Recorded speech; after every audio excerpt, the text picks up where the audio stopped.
Item ಯಾವುದೇ ಇರಲಿ try ಮಾಡಿ ಆಚಿ ಚಿಕನ್ ಮಸಾಲಾ. ಮಧ್ಯಪ್ರಾಚ್ಯದ ಯುದ್ಧದಿಂದಾಗಿ ದೇಶದಾದ್ಯಂತ ವಾಣಿಜ್ಯ ಸಿಲಿಂಡರ್ಗಳ ಪೂರೈಕೆ ಇಲ್ಲದೆ ಹೋಟೆಲ್ ಮಾಲೀಕರು ಕಂಗಾಲಾಗಿದ್ದಾರೆ.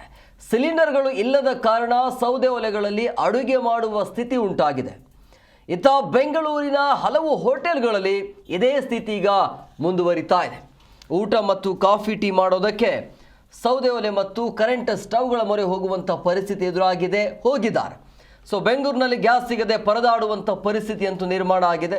ಪ್ರಮುಖವಾಗಿ ಹೋಟೆಲ್ಗಳದ್ದು ಸಿಲಿಂಡರ್ಗಳು ಸಿಗದೆ ಹೋಟೆಲ್ ಮಾಲೀಕರು ಈ ರೀತಿಯಾಗಿ ಪರದಾಡ್ತಿದ್ದಾರೆ.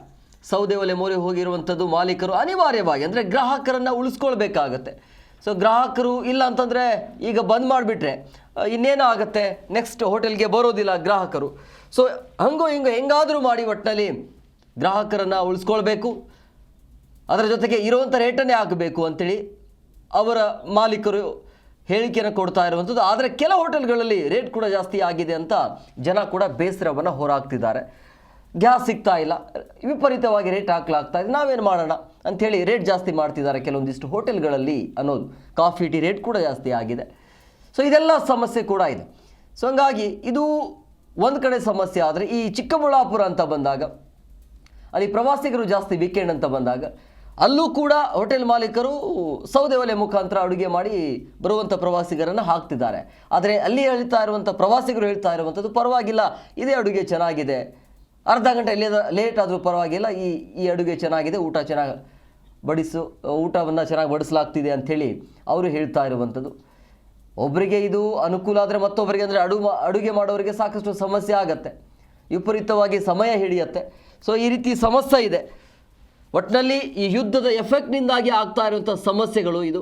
ಆದಷ್ಟು ಬೇಗ ಈ ಸಮಸ್ಯೆಗೆ ಪರಿಹಾರ ಸಿಗಬೇಕಾಗತ್ತೆ. ಪರಿಹಾರ ಸಿಗಬೇಕು ಅಂದರೆ ಯುದ್ಧ ನಿಲ್ಲಬೇಕು.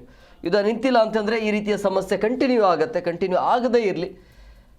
ಆದರೆ ಈಗ ಶುಭ ಸುದ್ದಿ ಏನು ಅಂತ ಹೇಳಿದ್ರೆ, ಈ ಹರ್ಮುಜ್ ಜಲಸಂಧಿಯಿಂದ ಭಾರತಕ್ಕೆ ಬರಬೇಕಾಗಿರುವಂಥ ಸಿಲಿಂಡರ್ಗಳು ಬರ್ತಾ ಇವೆ, ಅದೇನು ಸಮಸ್ಯೆ ಇಲ್ಲ. ಬಟ್ ಸೊ ಹಂಗಾಗಿ ಸದ್ಯಕ್ಕಂತೂ ಸಮಸ್ಯೆ ಇಲ್ಲ. ಒಂದು 2-3 ದಿನ ಅಷ್ಟೇ ಸಮಸ್ಯೆ ಆಗ್ಬೋದು. ಅದಾದ ನಂತರ ಎಲ್ಲವೂ ಕೂಡ ಸರಿ ಹೋಗುವಂಥ ಸಾಧ್ಯತೆ ಇರುತ್ತೆ. ಆಮೇಲೆ ನಮ್ಮ ಭಾರತ ದೇಶ ಕೇವಲ ಗಲ್ಫ್ ರಾಷ್ಟ್ರಗಳಿಗೆ ಏನು ಜಾಸ್ತಿ ಅವಲಂಬಿತರಾಗಿದ್ರಲ್ಲ, ಅದರ ಕಡೆ ಜಾಸ್ತಿ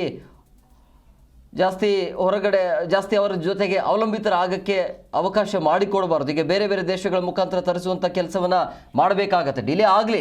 ಬಟ್ ಗಲ್ಫ್ ರಾಷ್ಟ್ರಗಳ ಮೇಲೆ ಜಾಸ್ತಿ ಅವಲಂಬಿತರಾಗಿರೋದ್ರಿಂದ ಈ ರೀತಿಯ ಸಮಸ್ಯೆ ಆಗ್ತಾ ಇರೋದು. ಹಂಗಾಗಿ ಅದರ ಜೊತೆಗೆ ನಮ್ಮಲ್ಲಿ ಉತ್ಪಾದನೆ ಇದೆಯಲ್ಲ, ಅಂದರೆ ಈ ತೈಲ ಸಂಸ್ಕರಣಾ ಘಟಕಗಳ ಉತ್ಪಾದನೆ ಕೇವಲ 40% ಮಾತ್ರ ಇದೆ. ಅದನ್ನು ಜಾಸ್ತಿ ಮಾಡಬೇಕು ಅನ್ನೋಂಥ ಡಿಮ್ಯಾಂಡನ್ನು ಕೂಡ ಇಟ್ಟಿದ್ದಾರೆ. ಅಲ್ಲಿಂದ ಕೂಡ ಆಗುತ್ತೆ, ಮತ್ತು ಬೇರೆ ಬೇರೆ ರಾಷ್ಟ್ರಗಳಿಂದ ಕೂಡ ಸಿಲಿಂಡರ್ ಅಥವಾ ಗ್ಯಾಸ್ ಬರುವಂಥ ಸಾಧ್ಯತೆ ಇರುತ್ತೆ.